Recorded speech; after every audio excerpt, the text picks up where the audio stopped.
제71회 칸 영화제 폐막작 선정을 비롯해 해외 유수 영화제에서 수상 및 공식 초청받은 영화입니다. 실제 관람하면 영화제들이 선택할 만큼 독창적이고 새로운 시도를 담고 있는 작품이라는 것을 알 수 있습니다. 칸 영화제 상영 후 약 20분간 기립박수를 받았다고 알려져 있는데, 새로운 것을 추구하는 사람들에게 충분히 자극 추구가 될 수 있는 영화라는 점이 눈에 띕니다. 영화 돈키호테를 죽인 사나이. 공연 읽어주는 기자 천상욱입니다. 난 왜 저항하지 못했나? 상처받지 마라. 취향일 뿐이다. 심리학 책 2권의 저자이고 전자신문 계열사 전자신문 엔터테인먼트 문화예술 담당 기자입니다. 공연 읽어주는 기자 영화 리뷰 40번째 시간은 테리 길리엄 감독의 돈키호테를 죽인 사나이 리뷰, 장르와 시간의 경계를 뛰어넘는 독특한 연출과 연기입니다. 리뷰 포인트 1. 원작에서 부분을 가져와 감독의 상상력을 가미해 현대적으로 만든 이야기. 토니는 감독의 자화상.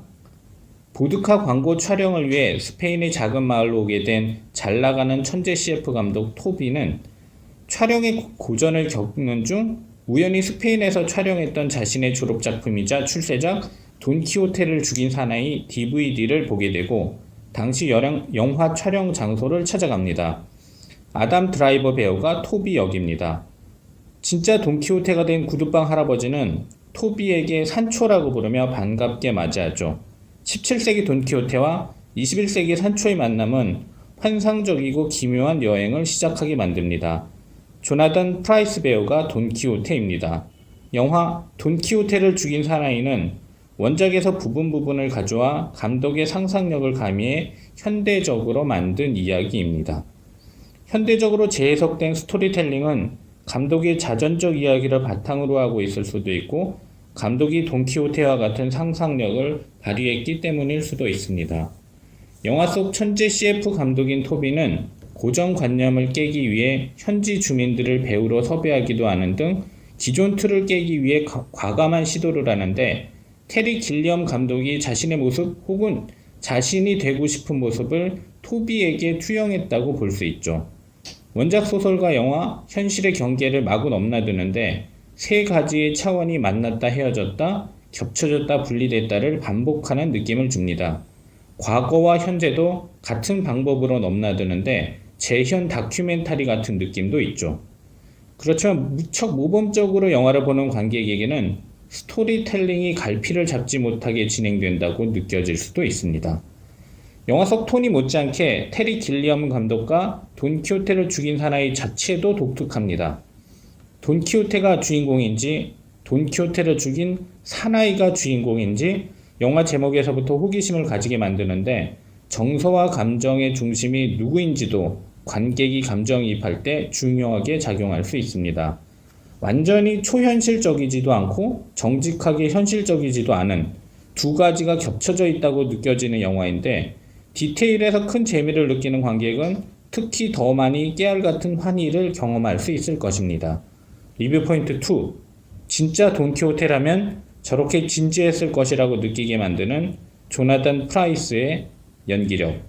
영화 돈키호테를 죽인 사나이에서 돈키호테 역 조나단 프라이스는 직접 말을 타고 연기를 펼치는 장면을 무척 인상적으로 표현했습니다.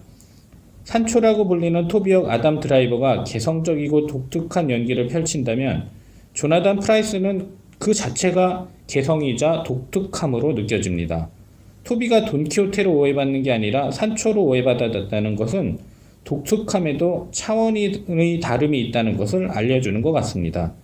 조나단 프라이스의 돈키호테는 희화화된 인물이라기보다는 자신만의 세계에 갇혀있는 무척 진지한 인물로 보이는데, 진짜 돈키호테라면 저렇게 진지했을 것이라고 느껴집니다. 돈키호테를 죽인 사나이는 토비와 돈키호테가 이야기를 주로 이끌어가지만 제키, 보스, 안젤리카 또한 중요한 순간에 정서와 스토리텔링을 이어가거나 반전을 주는데 중요한 역할을 한다는 점에도 주목할 필요가 있습니다. 영화 돈키호테를 죽인 사나이는 돈키호테에 왜 많은 사람들이 흥분하는지 핵심을 꿰뚫고 있는 작품입니다. 꿈과 모험은 어른들을 위한 애니메이션처럼 느껴지고, 비현실적인 도전, 예상치 못한 우연한 성공과 예견된 실패에 관객들은 공감과 위로, 대리만족을 느낄 수 있을 것입니다. 공연을 읽어주는 기자는 전자신문 엔터테인먼트 기사 사이트와 네이버 포스트, 전자신문 엔터테인먼트 채널을 통해 글로 보실 수도 있습니다. 지금까지 사연 읽어주는 라디오 고정 게스트 되고 싶은 천상욱이었습니다. 여러분이 행복하고 자유롭게 사시기를 응원합니다. 고맙습니다.